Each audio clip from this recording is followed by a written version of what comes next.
Bismillahirrahmanirrahim. Assalamualaikum warahmatullahi wabarakatuh. Bersua dalam berita perdana malam ini, saya Ahmad Nur Irsyaduddin Hasrom dan Sarofizah Haji Mahmud. Berita-berita utama malam ini.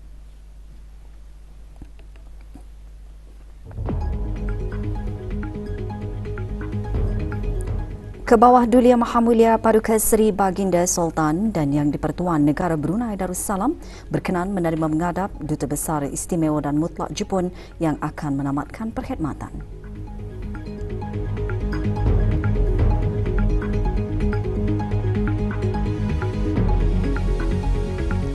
Duli Yang Teramat Mulia Paduka Seri Pengiran Muda Mahkota dan Yang Teramat Mulia Paduka Seri Pengiran Anak Isteri berkenan berangkat menyaksikan perlawanan bola sepak Liga Super Brunei.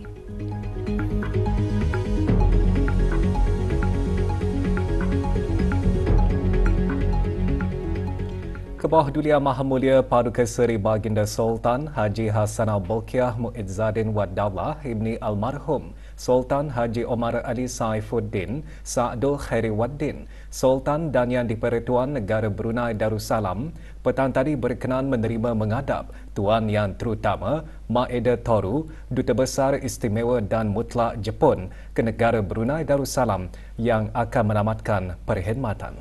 Tuan Yang Terutama telah menyembahkan surat tauliah pelantikan ke hadapan Majlis Kebawah Duli Yang Maha Mulia pada 24 Mei 2022.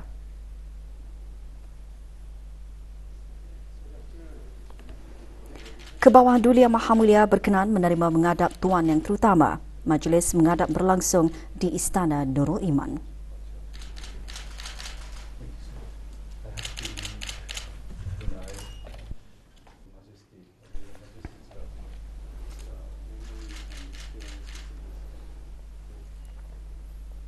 Duli Yang Teramat Mulia Paduka Seri Pengiran Muda Mahkota, Pengiran Muda Haji Al-Muhtadibillah Ibni Kebawah Duli Yang Maha Mulia Paduka Seri Baginda Sultan Haji Hassanal Bolkiah Muizzadin Wadallah Menteri Kanan di Jabatan Perdana Menteri dan Yang Teramat Mulia Paduka Seri Pengiran Anak Isteri Pengiran Anak Sarah binti Pengiran Haji Saleh Abrahaman petang tadi berkenan berangkat menyaksikan perlawanan bola sepak Liga Super Brunei antara pasukan DPMMFC dan Majlis Sukan Pasukan Polis Diraja Brunei MSPPDB.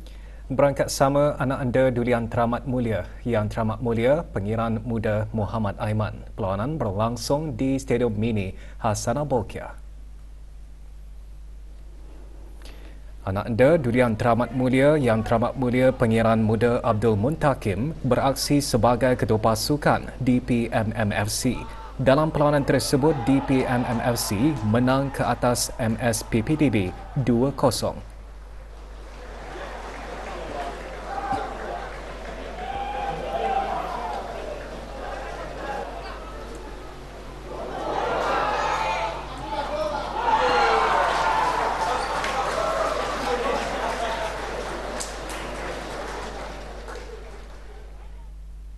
Keselamatan kesihatan di rantau Asia Pasifik menjadi fokus utama dalam persidangan serantau Parlimen Asia Pasifik mengenai keselamatan kesihatan global. Persidangan yang diadakan di Bangkok, Thailand baru-baru ini dianjurkan bersama oleh Parlimen Thailand dan Kesatuan Antara Parlimen dengan kerjasama Pertubuhan Kesihatan Sedunia WHO.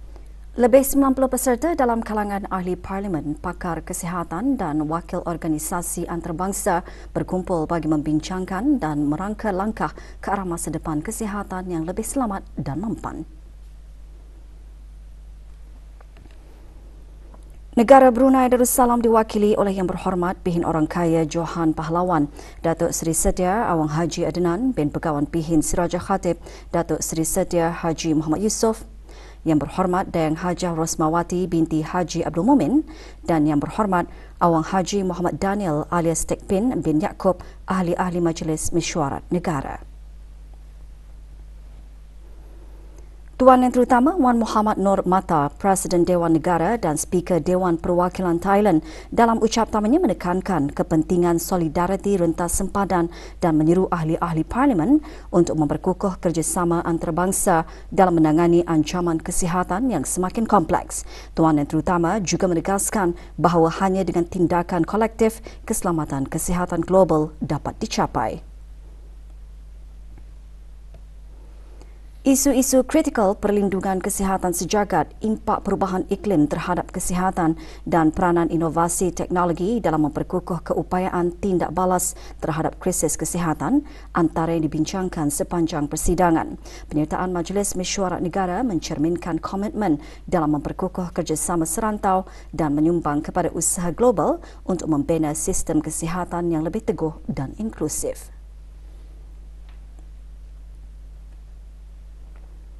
Penyalaan lampu berwarna ungu simbolik menyokong sambutan Hari Antarabangsa Orang Kelainan Upaya.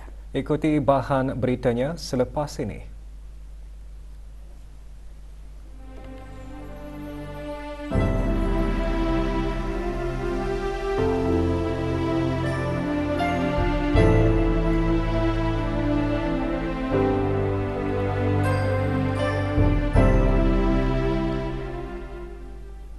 Sebagai sokongan dan meraikan terhadap sambutan Hari Antarabangsa Orang Kelainan Upaya 2024 di negara ini, lampu berwarna ungu dinyalakan di beberapa lokasi utama termasuk Jambatan Sultan Haji Omar Ali Saifuddin dan Stadium Negara Hassanal Bolkiah. Penyalaan lampu sebagai tanda simbolik sambutan Hauku.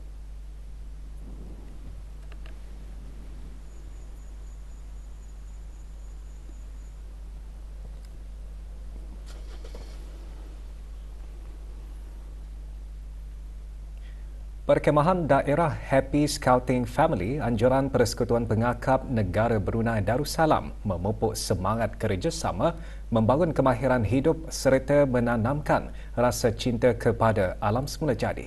Perkemahan yang disertai 20 pengakap muda berlangsung di Pusat Latihan Pengakap bermula pada 2 sehingga esok 5 Disember 2024. Pelbagai aktiviti dijalankan sepanjang perkemahan termasuk kemahiran ikatan, treasure hunt dan pertandingan memasak.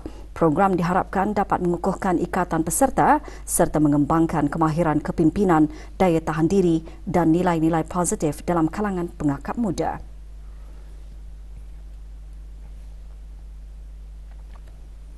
Dua lelaki warga tempatan ditahan oleh keanggotaan Balai Polis Bangar kerana dipercayai memiliki barang tegahan semasa pemantauan di kawasan penuruan Kampung Buda-Buda, daerah Temburong. Pemantauan dibuat berikutan maklumat yang diterima mengenai satu kegiatan penyeludupan di kawasan berkenaan. Hasil pemeriksaan mendapati 24 botol minuman keras dan 50 karton rokok ditemui dalam sebuah kenderaan. Kesemua barang-barang tegahan dirampas dan 2 suspek ditahan untuk siasatan selanjutnya. Sebarang maklumat mengenai kegiatan jenayah salurkan maklumat ke Balai Polis berdekatan atau melalui talian kecemasan polis 993.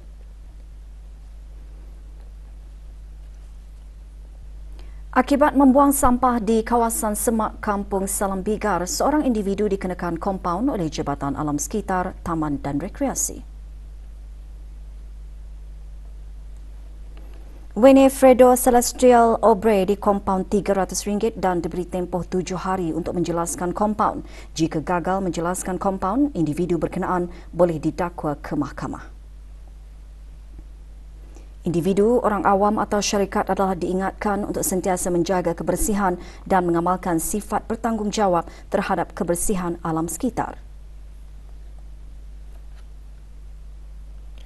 Jabatan Imigresen dan Pendaftaran Kebangsaan melaksanakan 2 operasi penguatkuasa undang-undang di bawah Operasi Kabat JIPK 2024 yang menyasarkan beberapa lokasi di negara Brunei Darussalam. Semasa operasi khabar di kawasan Mukim Telisai, seorang individu dipercayai mengambil pekerja pesalah imigresen manakala seorang lagi bekerja bukan dengan majikan asal. Kedua-duanya kemudian ditahan dan dibawa ke bahagian penguatkuasa undang-undang bagi siasatan lanjut. Manakala operasi khabar di tempat tinggal pekerja asing di Mukim Kilanas dan Mukim Pengkalan Batu serta rumah sewa di Mukim Kota Batu mendapati 12 daripada 36 warga negara asing yang diperiksa telah ditahan dan dibawa ke bahagian penguatkuasa undang-undang bagi siasatan lanjut. Ia berikutan 4 daripadanya gagal mengemukakan sebarang dokumen yang sah. 4 daripada 12 orang yang ditahan dipercayai melakukan kesalahan tinggal lebih masa di negara ini setelah PAS Imigresen mansuh, manakala 4 lagi dipercayai melakukan kesalahan bekerja menggunakan PAS lawatan. Separuh jalan di Jalan Kota Batu berdekatan Simpang 618 akan ditutup sementara pada 6 hingga 31 Disember 2024 bermula 8 pagi hingga kerja-kerja selesai dijalankan. Penutupan disebabkan oleh kerja-kerja penanaman kabel elektrik yang dilaksanakan oleh Jabatan Perkhidmatan Elektrik. Pengguna jalan dinasihatkan untuk berhati-hati dan mematuhi papan tanda arahan jalan raya serta had kelajuan yang ditetapkan. Tamasya Sukan Persahabatan BIMT Iaga ke-11 di Puerto Princesa, Republik Filipina. Setakat ini kontingen negara meraih 3 pingat emas, 2 perak dan 8 pingat gangsa. 3 pingat emas negara diraih melalui acara pencak silat seni tunggal wanita, regu wanita dan regu lelaki. Manakala 1 daripada 2 pingat perak diraih menerusi acara seni tunggal lelaki. 4 daripada 8 pingat gangsa masing-masing melalui acara badminton perseorangan lelaki, regu wanita dan regu campuran. Pingat emas perseorangan lelaki diraih oleh atlet Malaysia dan perak oleh Indonesia. Atlet Indonesia pula merangkul pingat emas regu lelaki dan perak oleh Malaysia. Pingat emas dan perak regu campuran diraih oleh Filipina. Filipina juga memenangi pingat emas dan perak bagi regu wanita.